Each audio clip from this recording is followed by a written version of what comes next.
Շարունակենք տեքստի մասին դասը ու հասնենք տեքստի հրահանգները, թե ինչեր կա տեքստի մեջ, ուրեմն տեքստի մեջ, տեքստ մենյուի մեջ, նորից տեքստ որ կանչենք, կակտիվանա հետևյալ պատուհանը, այստեղ էլի կարելի է կառավարել տեքստի բոլոր գործիքները,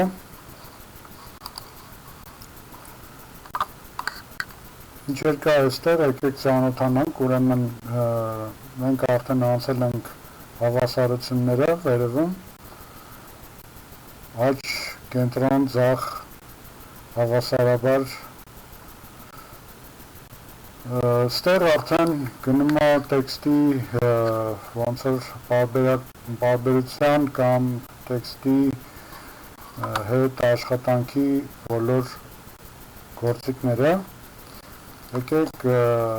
պարբերաբար ավելացնենք ու հասկանանք, թե ինչա կատարվում, օրինակ 100%-ի փոխարեն գրենք 120, կտեսնենք, որ յուրաքանչյուր նոր տող իրարից հեռանում է, այսինքն ստեղ կամ ցածր կամ բարձր դնելով մենք տողերը կարանք ավելի լայն ու նեղ անենք,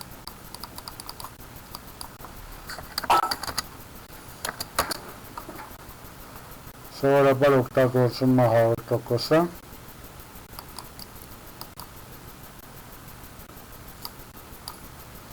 փորձարկենք բոլոր պարամետրները,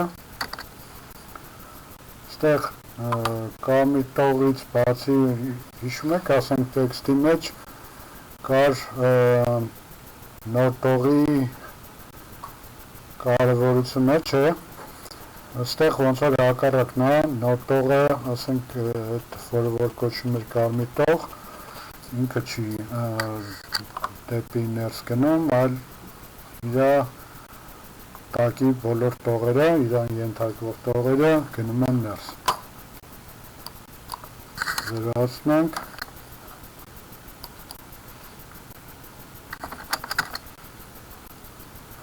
Ստեղ էլի պարբերության մասին է խոսքը, պարբերությունները արդեն հեռանում են իրարից, այսինքն ոչ թե տողը, այլ պարբերությունն է, օրինակ պարբերությունն է, որը որ ընթերով իրարից արդեն անջատված է։ Նորից դնենք իրա հին տեսքով, մյուսը, արդեն մյուսը կարմիր տողի վերաբերյալ է, որը շատ է օգտագործվում տեքստում, առաջի տողը, ինչպես միշտ, կարա լինի դեպի ավելի խորքից, ինչ-որ չափով, 5 կամ 10 մմ, կամ կարող եք չանել դա, ու այս վերջինը, ոնց որ վերջի մասից է մի քիչ պահումներ անում, տեքստի վերջի մասից, որ կարծում եմ պետք չի գալու, ստեղ ներքևում տեքստի լայնացումը տեղի ունենում, ինքը 20%-ով ավելի լայնանում է, այսինքն այն տոկոսով ինչ որ դուք կգրեք,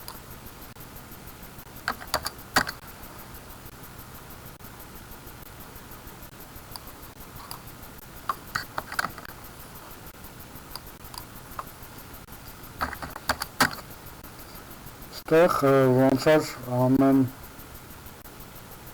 կետը, ամեն տառը իրարից հեռանում է, այն տոկոսով ինչ որ դուք կգրեք։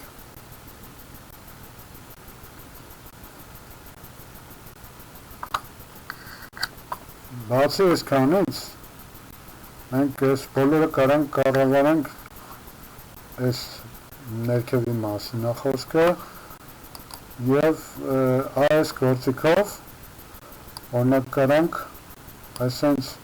տողերը իրար հեռացնենք կամ կոնտրոլը բռնենք հեռացնենք կամ առանց կոնտրոլը բռնելու հեռացնենք մոտիկացնենք կամ այսպես տառը մեջի հեռավորությունը կարանք կառավարենք այս հրահանգով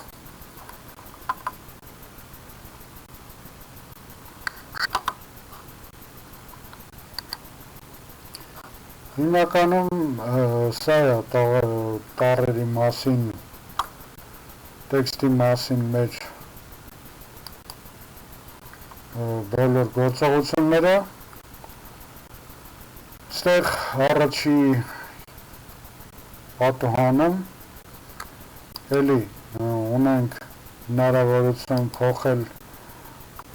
ֆոնտը, գրելաձևը, տառատեսակը,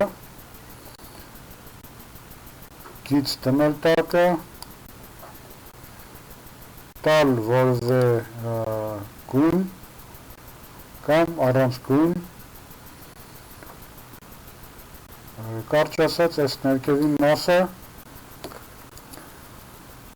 կարանք փորձենք փորձնական ինչ-որ բաներ դնենք, տենանք ինչ է կատարվում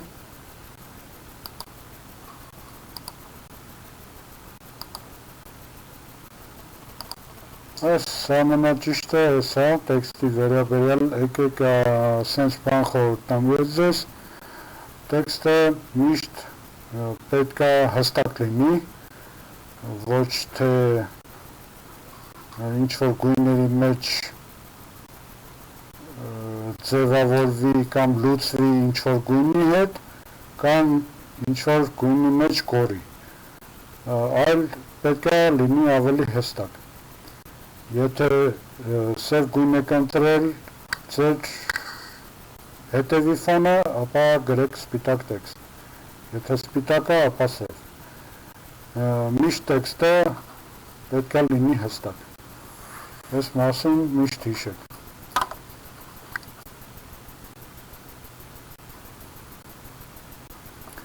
Վերջում ասեմ ևս մի բան, որ համակարգչից համակարգիչ տեղափոխելու համար ֆայլը ցանկալի է, որ դարձնել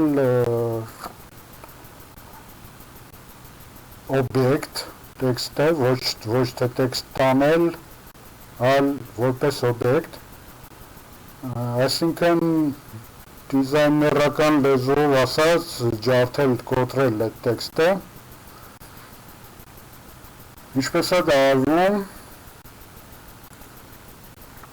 Ctrl Q սեղմակով ակտիվացնենք և Ctrl Q այս տեքստը արդեն չունի որևէ տառատեսակ, այսինքն ինքը դուրս եկավ և տառատեսակից և տառաչափից և դառավ մեր համար օբյեկտ։ Նրան չենք կարա փոփոխության ենթարկել, այս ինչի համար է ցանկալի, որովհետև եթե դուք համակարգչից համակարգիչ եք տանում, մյուս համակարգիչը կարա չունենա ձեր տարած ֆոնտը,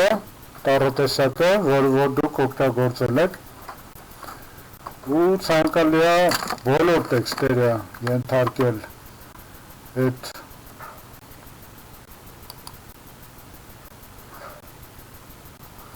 Эса преобразовать в кривую объекты,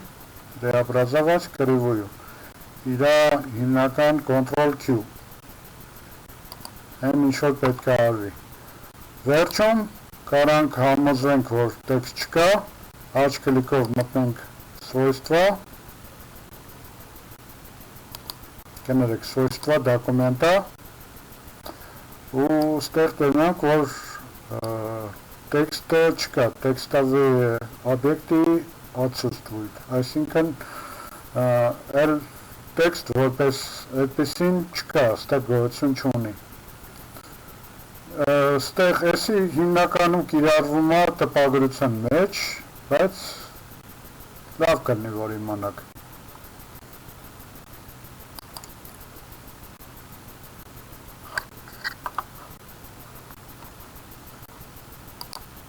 Բացի սրանից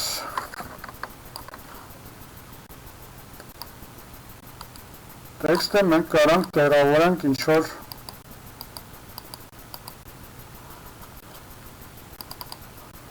գծի կամ օբյեկտի վրա, որը որ մեզ պետք է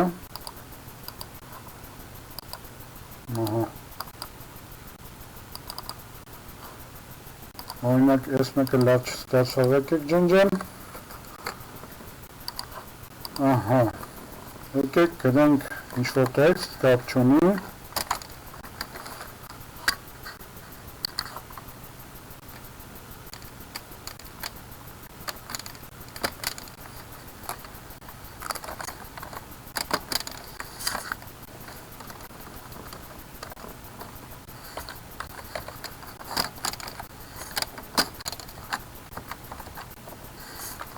օրինակի համար կարևոր չի ինչ տեքստ գրենք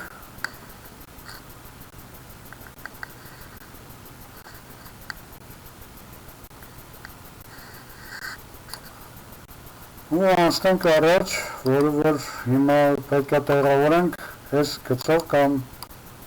տեսեք ինչ կարելի է անել տեքստը օրինակ եթե եկեք երկու հատ սարքեմ Եթե ես ուզենամ տեքստը վերցնեմ և դնեմ այս գծի վրա, օրինակի համար, տեսեք ինչ գեղեցիկ բան է լինում, այսինքն ինքը ցանկացած օբյեկտի վրա կարա տեղավորվի, ոնց մենք կուզենանք։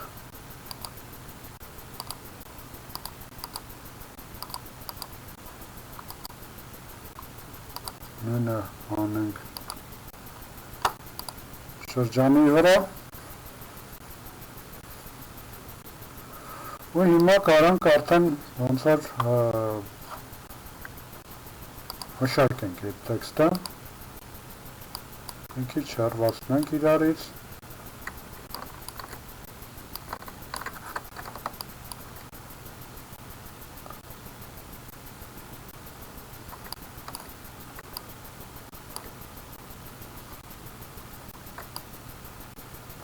Շիֆտը որ սխմում ենք,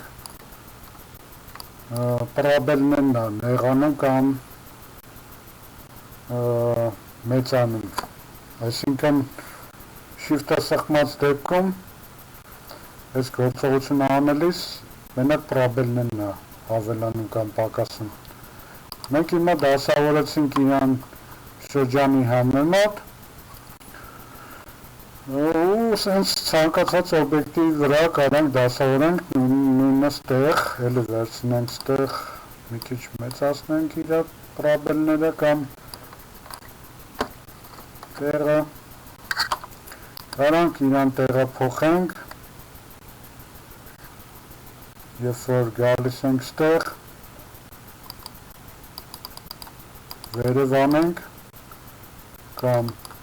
առաջ հետև տենանք ինչ կարելի անել այսի բավական է կարանք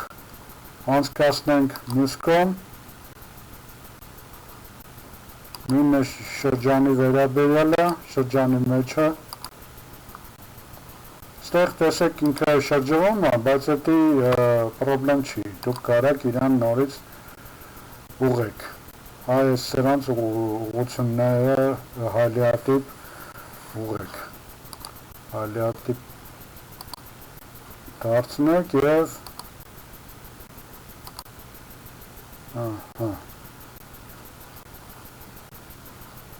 կամ մի հատ էլ այլ անցկացնենք ներքև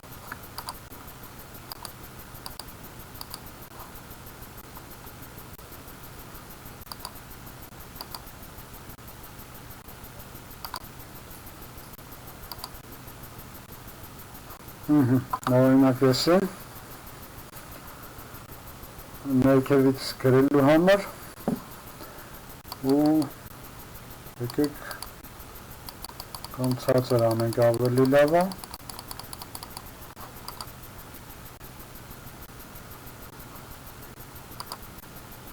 և կստանանք մի դիզայն, որ մեզ անհրաժեշտ է, այսինքն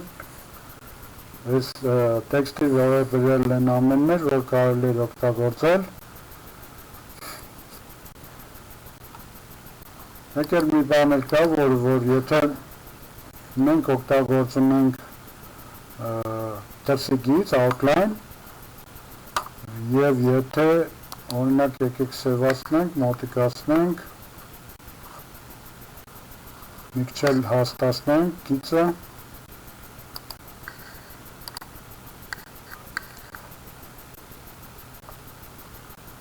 ու ստեղ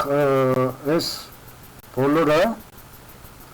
դրսի գծի վերաբերյալ ինչ-որ գործողություններ է, որ եթե ասենք ձեր տարատեսակը մի քիչ ավելի սուր բաներ ունի, ծայրեր ունի, այդ դեպքում շատ ավելի շատ կերևա սրությունը, դրա համար կարելի է օգտագործել մի քիչ կլորություն այս ծայրերին, որ ավելի կփափկացնի տառը ու բացի դրանից այստեղ փոխենք պարամետրի օբյեկտը, բացի դրանից եկեք ուրեմն դաբլ քլիկ ենք անում ու սենց բան է բացում Pečat pod zalivkой. Այսինքն տեսեք ինքը ոչ թե բարակ է, հիշում եք, Ctrl Z անենք, տեսեք ինչ հաստ է ու դեպի առաջ